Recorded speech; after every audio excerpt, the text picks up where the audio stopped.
Good day, my name is Ayush Dahiya and my serial number is C1.57.18BEC0858.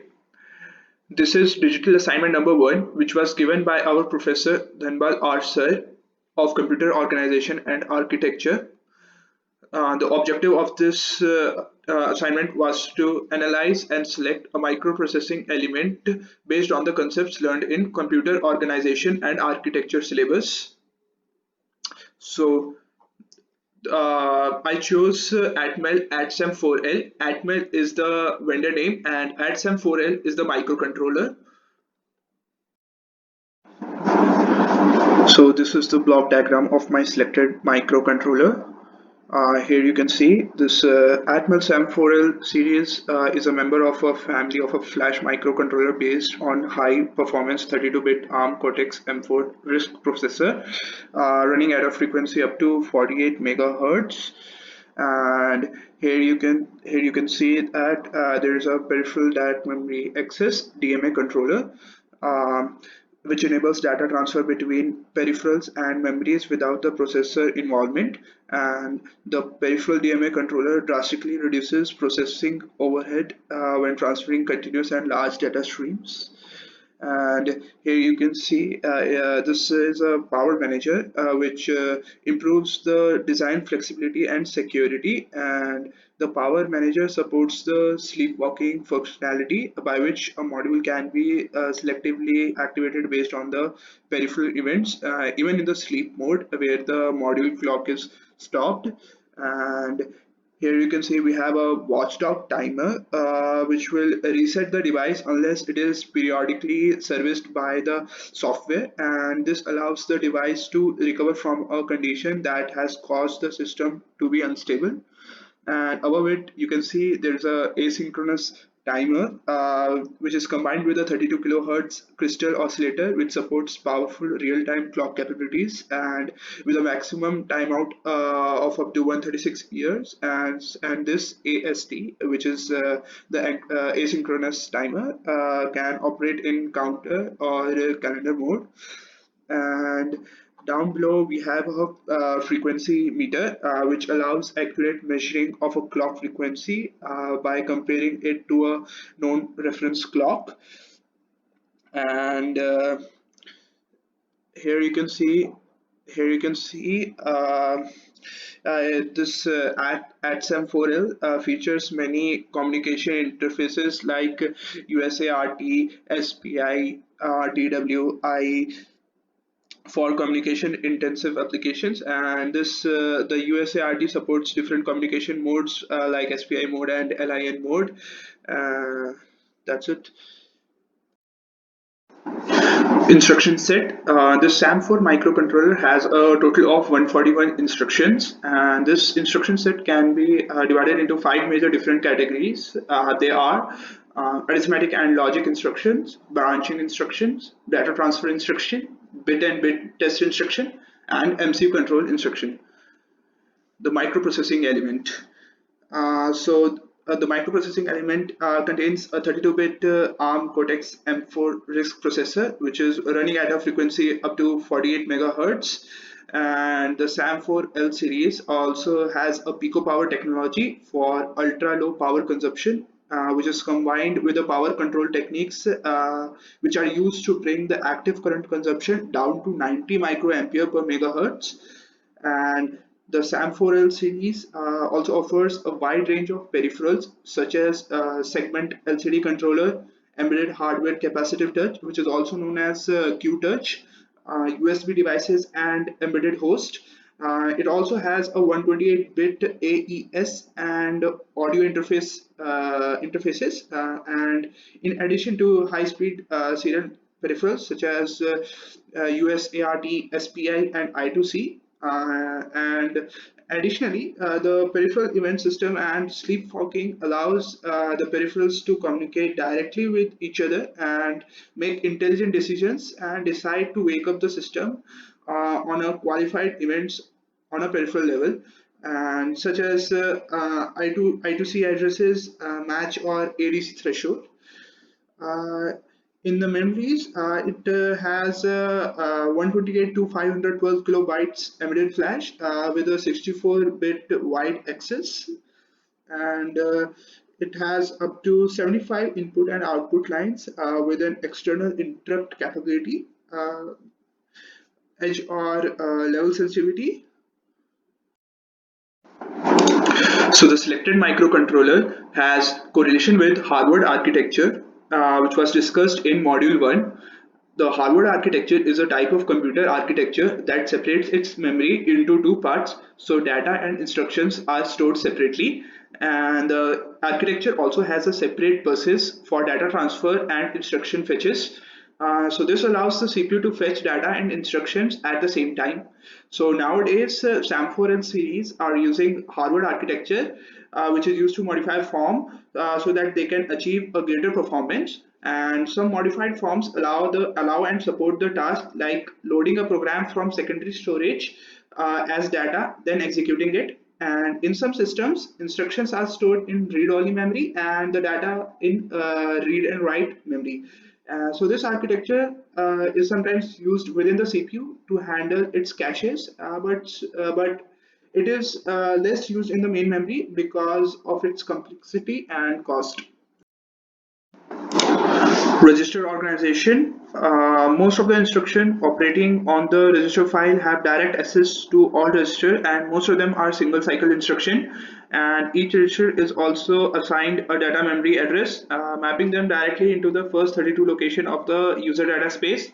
And although not being physically implemented as SRAM location, this memory organization provides a great flexibility in access of the register, as X, Y, and Z pointer registers can be set to index any register in the file. So the registers from R26 through R31 have some added functions to their general purpose usage, and these registers are 16-bit address pointers for indirect addressing of the data space, and the three indirect address registers are X, Y, and Z are defined as described in the figure. Apart from this, we have stack pointer, link register, program counter, program status register, exception mask registers, and control register.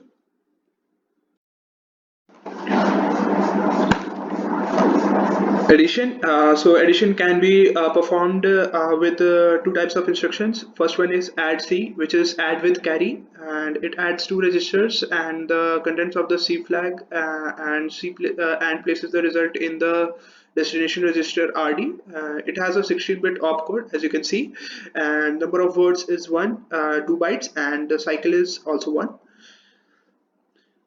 Second instruction is add, which adds without carry, and it adds two registers without the C flag and places the result in the destination register RD. It also has a 16-bit opcode, and the number of words is 1, which is 2 bytes, and the cycles to perform this instruction is also 1.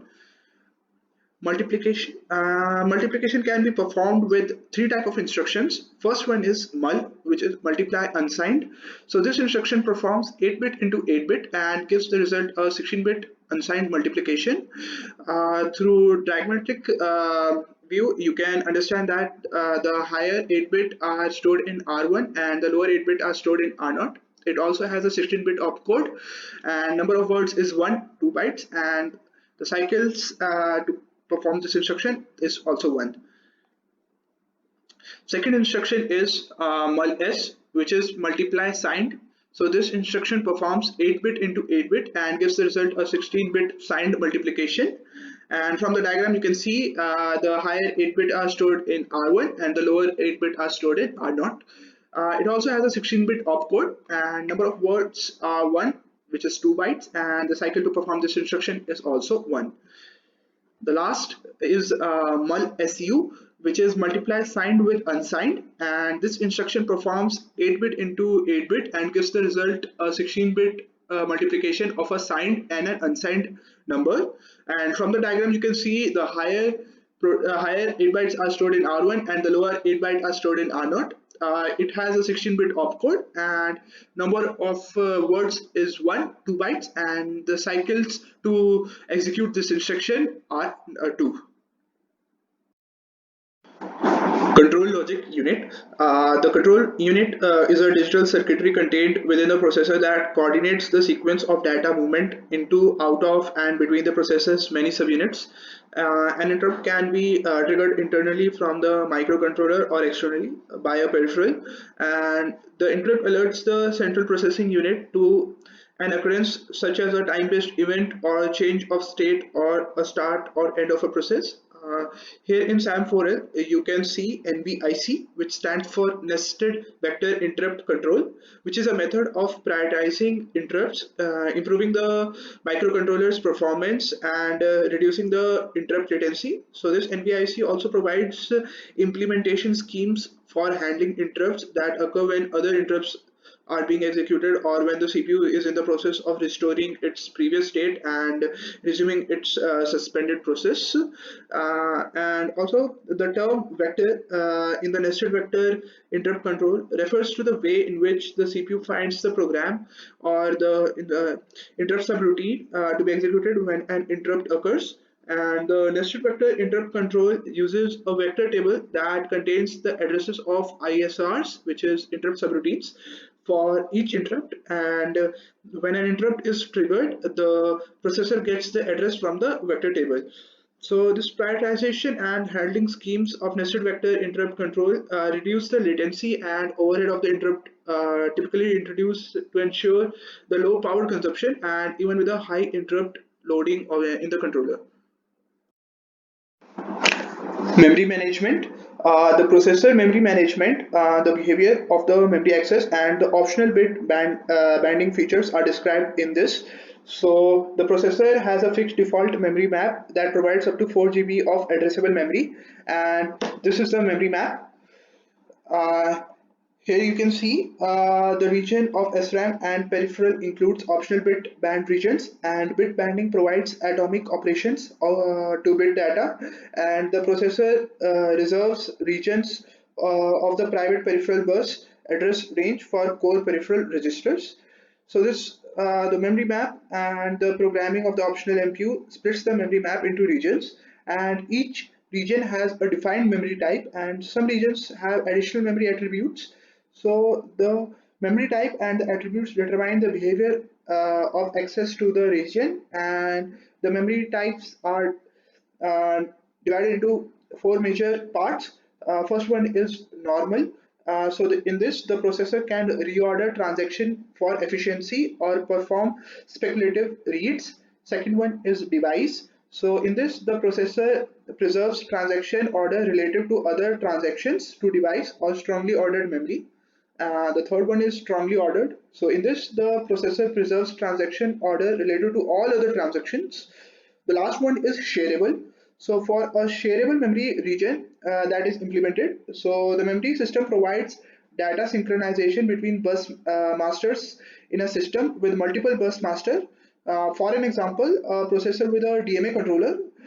Um, Strongly ordered memory is always shareable, and if a multiple bus masters can access a non-shareable memory region, software must ensure data coherency between the bus masters. Pipeline and hazard management technique. So it has a three-stage pipeline organization. So at any time, three different instructions may occupy each of these stages. So the hardware in each stage has to be capable of independent operations. So when the processor is executing data processing instructions, the latency is equal to 3 cycles and the throughput is equal to 1 instruction per cycle. Now coming to hazard management. So there are situations called hazards that prevent the next instruction in the instruction stream from being executing during the designated clock cycle, and the hazard reduces the performance from the ideal speed up gained by the pipelining. And there are three classes of hazards. The first one is structural hazards. So when a machine is pipelined, the overlap execution of the instruction requires pipelining of functional unit and duplication of resources to allow all possible combination of instruction in the pipeline. So if some combination of instruction cannot be accommodated because of resource conflict, the machine is said to have a structural hazard. So as to resolve this, we stall the pipeline for one clock cycle and when a data memory access occurs. So the effect of the stall is actually to occupy the resources for that instruction slot. So this SAM4L uses Harvard architecture to have this stall, and so we do not have this hazard. The second one is data hazards. So data hazards occur when the pipeline changes the order of read or write access to operand so that the order differs from the order seen by sequentially executing instruction on the unpipelined machine. So the problem with the data hazards can be resolved by simple technique called forwarding, and which is done by SAM4L microcontroller.